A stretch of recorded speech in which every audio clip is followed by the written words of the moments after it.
नमस्ते। मैं प्राध्यापक शिरीष कुलकर्णी बड़ौदा की महाराजा सयाजीराव यूनिवर्सिटी में प्रोफेसर रहा और बाद में विद्यानगर की सरदार पटेल यूनिवर्सिटी में वाइस चांसलर रहा। आज फिर से एक बार समाचार जरा हटके। आजकल विश्व में शायद युद्ध का मौसम चल रहा है, सीज़न है सीज़न। तो युद्ध का सीज़न है, इसलिए कौन से देश ऐसे कि जो युद्ध के अंदर ग्रस्त है। अभी के अभी तुरंत का तुरंत अगर देखना है तो भारत और पाकिस्तान शायद युद्ध में जाएंगे, लेकिन युद्ध जैसे हालात तो आज भी है।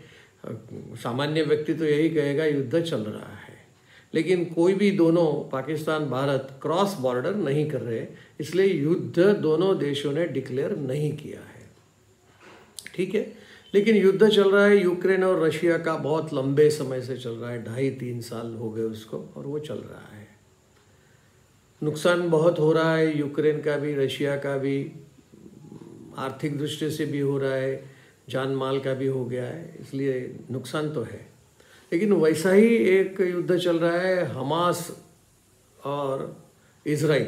वैसे पैलेस्टाइन और इजराइल ऐसे दो देश है, लेकिन आतंकवादी हमास, उन्होंने इजराइल के कुछ नागरिकों को मार डाला और उनको बंधक बनाकर लेके गए। तो उससे ये युद्ध चल रहा है।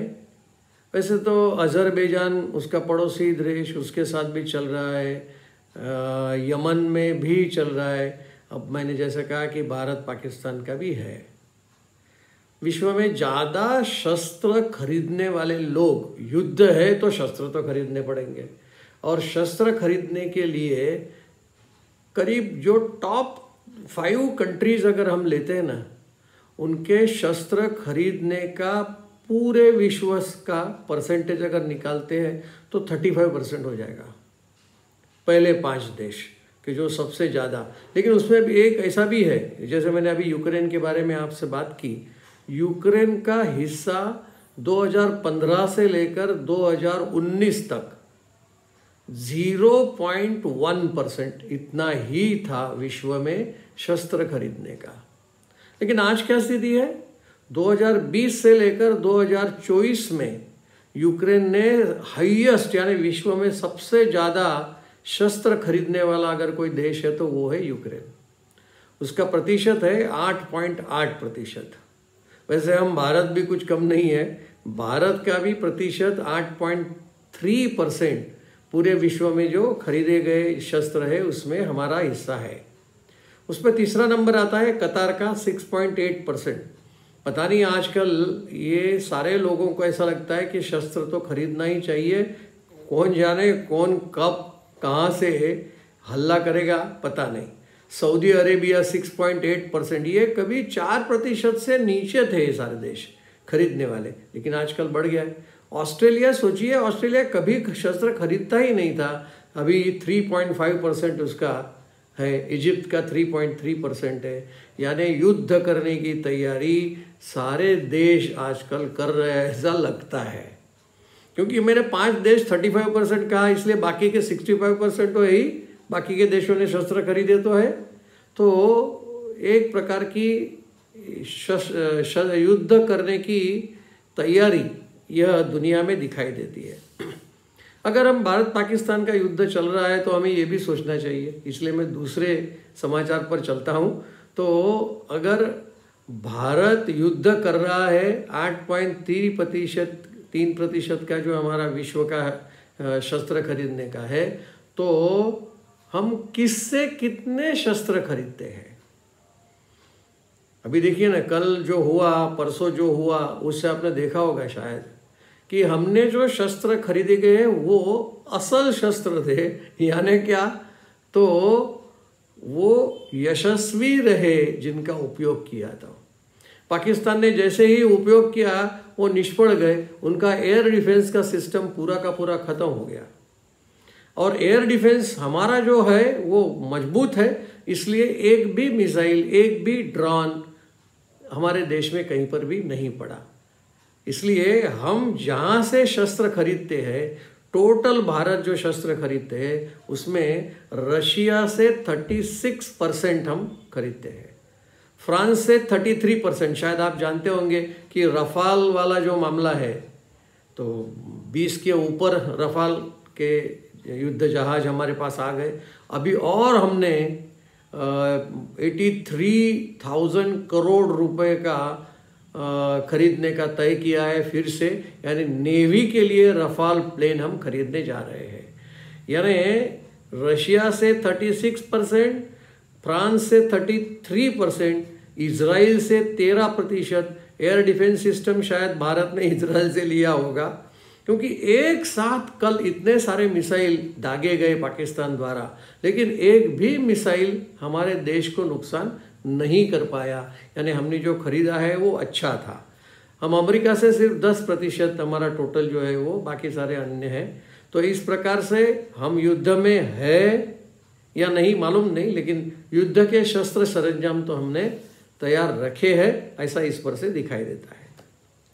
भारत के बारे में युद्ध के विषय में मैं बात करने जा रहा हूँ। आपने शायद देखा होगा कि मीडिया में, टीवी पर कुछ युद्ध के बारे में मीडिया को कहना, इसके लिए एक विदेश सचिव के साथ साथ 2 महिलाएं आई थी। उसमें से एक महिला थी लेफ्टिनेंट कर्नल सोफिया कुरैशी।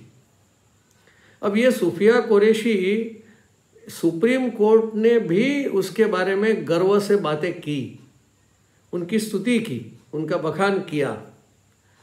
उन्होंने कहा कि भाई महिला कमीशन सैन्य के अंदर क्यों नहीं, पुरुषों के लिए है तो महिलाओं के लिए क्यों नहीं। कहाँ महिलाएं भी युद्ध में पुरुषों से कुछ कम काम करती है क्या? ऐसा नहीं है, तो उनके लिए भी कमीशन होना चाहिए। तो उसमें उन्होंने सोफिया का उदाहरण दिया कि वो आज कहाँ से कहाँ तक पहुँची है। सोफिया के बारे में अगर अब हम जानना चाहें तो वो अभी कर्नाटक की बहू है। बेलगांव उसका शहर है। उसके पिता भी उसके ससुर भी इस विषय में बात करते, गर्व से कहते मेरी बहू ऐसी है। लेकिन इतना ही नहीं, हम बड़ौदा के हैं तो हमें मालूम है सोफिया का मायका जो है वो बड़ौदा का है, गुजरात का है, और उसने MS यूनिवर्सिटी में पढ़ाई की है। उसकी पढ़ाई है MSc माइक्रोबायोलॉजी, और बहुत अच्छी पढ़ाई उसने की है, यह भी हमें मालूम है। इसलिए सोफिया एक गर्व से लेने वाली बात है।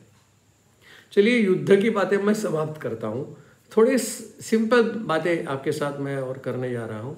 जैसे मैंने कल भी आपको वाहनों के बारे में बताया था, उसमें 2 व्हीलर सबसे ज़्यादा बेचे जाते हैं वो मैंने कहे।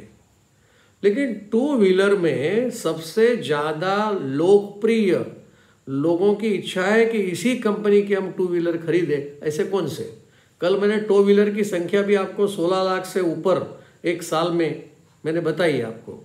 लेकिन आज मैं बताने जा रहा हूँ कि कौन सी कंपनी का 2 व्हीलर भारत में लोकप्रिय है और लोग चाहते हैं कि वो खरीदा जाए, और वो है हीरो। देखिए हीरो, होंडा नहीं मैं कह रहा हूँ, सिर्फ हीरो कह रहा हूँ। 28.84%, यानी हम 29% टोटल जो 2 व्हीलर्स बेचे जाते हैं वो उसमें से 29% हीरो के हैं।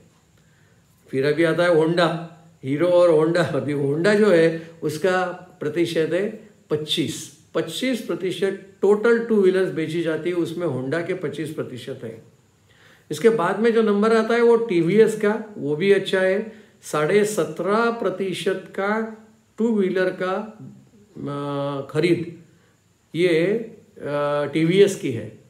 बजाज पहले बहुत था, बजाज ने मेरे ख्याल से उसकी कोई तुलना नहीं थी। इस प्रकार के बजाज की 2 व्हीलर थी, स्कूटर, चेतक वगैरह वगैरह। लेकिन आज बजाज का जो प्रतिशत है वो सिर्फ 11.4% है, यानी कम है। फिर यामाहा का 3.5% करीब करीब नहीं जैसा हो गया है। और आजकल तो इलेक्ट्रिक व्हीकल्स बहुत चलने लगे, और सबसे ज़्यादा यह भी मैंने इसके पहले कहा था, इलेक्ट्रिक 2 व्हीलर में सबसे पहला नंबर अगर कोई का आता है तो वो है ये ओला, और 2 नंबर पर जाता है TVS का। तो इस प्रकार के ओला का 2 व्हीलर इलेक्ट्रिक का 1.82% ऐसे टोटल 2 व्हीलर्स में से है। यानी 2 व्हीलर्स भारत में सबसे ज़्यादा बिका जाता है, ऐसा मुझे कहना था। चलिए आगे बढ़ते हैं। IMF वर्ल्ड इकोनॉमिक आउटलुक अप्रैल 2025 का जो रिपोर्ट है, इस हिसाब से वैसे तो कई बार ये बोला जा रहा है, अपने प्राइम मिनिस्टर माननीय नरेंद्र भाई मोदी कई बार ये कह चुके हैं कि हम आगे बढ़ रहे हैं, हमने जर्मनी को पीछे छोड़ दिया, ऐसा कहने में कोई हर्ज नहीं, लेकिन हम नज़दीक में हैं। जैसे ही हम जर्मनी में जाएंगे हमारी तीसरी क्रमांक की इकोनॉमी हो जाएगी। आज की तारीख में GDP अमेरिका का सबसे ज़्यादा है, 30.50 लाख अबज डॉलर का। देखिए मैंने जो संख्या कही वो 30.50 करोड़ अबज डॉलर। चीन उसके दूसरे नंबर पर आता है, लेकिन बहुत दूर है, 30 कहाँ और 20 कहाँ। तो चीन तो करीब 19.23% उसका GDP है, नहीं सॉरी 19.23 लाख करोड़ रुपए अबज डॉलर उसकी है। जर्मनी 4.74 आज है, वो है करोड़ अबज डॉलर। इसमें भारत जर्मनी के बहुत नज़दीक आ गया है। भारत का है 4.19 करोड़ अबज डॉलर, यानी अब बहुत कम फासला बचा है जर्मन और भारत में, तो हम तीसरे नंबर की इकोनॉमी हो जाएंगे। लेकिन मैंने कई बार ये कहा है कि भाई हम तीसरे नंबर पर जाएंगे, लेकिन देखिए कि भारत का एरिया, भौगोलिक एरिया, भारत की लोक संख्या और जर्मन का भौगोलिक विस्तार और उसकी लोक संख्या देखेंगे तो हम कहीं आगे हैं, जर्मनी कहीं पीछे है, लेकिन फिर भी तुलना हम GDP में कर रहे हैं। एक ये बात, और दूसरी ये भी बात है कि हम तीसरे नंबर की इकोनॉमी जर्मन को पीछे छोड़कर आगे जाएंगे तो भी हमारा जो पर कैपिटा इनकम जो है वो बहुत कम है।